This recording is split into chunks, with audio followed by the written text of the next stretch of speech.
100 ans après la révolte des vignerons de l'Aube, dans la Côte des Bars, on se prépare aux commémorations.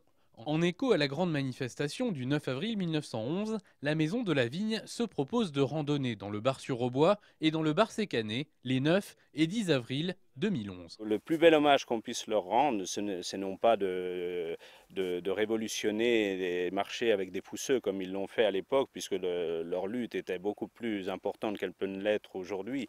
La Champagne se porte bien grâce à eux, mais c'est vraiment de leur rendre un hommage. Et si on peut grossir ces rangs au sein des vallées dans la Côte des Bars, puisqu'on trouve quand même de jolis paysages du côté de Bar-sur-Aube et de Bar-sur-Seine, et d'être tous ensemble, de fédérer ces vignerons en 2011 comme on peut être fédéré les vignerons en 1911. Des balades dans les vignobles sur les traces des anciens. Dans l'esprit de cette commémoration, c'est vrai qu'on souhaite aussi associer les vignerons d'aujourd'hui sur des randonnées pour faire grossir les rangs jusqu'à des lieux qui sont emblématiques, que sont Bar-sur-Aube et la gare de Polizeau. Parce que la gare de Polizeau, ça a été le rassemblement aussi de tous ces vignerons de l'époque qui sont avant de partir sur Troyes. Et parmi les vignerons d'aujourd'hui, les jeunes du centre de formation des apprentis de Bar-sur-Seine. Ils ont été sensibilisés à ce pan de l'histoire de leur région et de leur métier.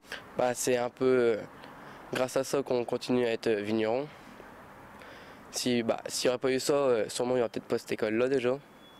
Puis je serais peut-être pas vigneron après. Ils sont bien battus jusqu'au bout pour garder ce travail-là, quoi. C'était tellement important dans le temps que maintenant tout le monde y prête attention. 100 ans après avoir failli disparaître, la viticulture champenoise de l'Aube vit plutôt une période faste.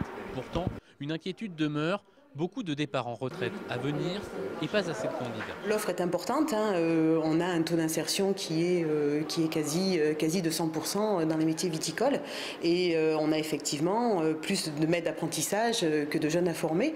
Donc c'est un secteur qui recrute et qui est très porteur. Paradoxe de l'histoire, après avoir survécu au phylloxéra, à des crises économiques et aux législations, la viticulture auboise surmontera-t-elle la crise des vocations ?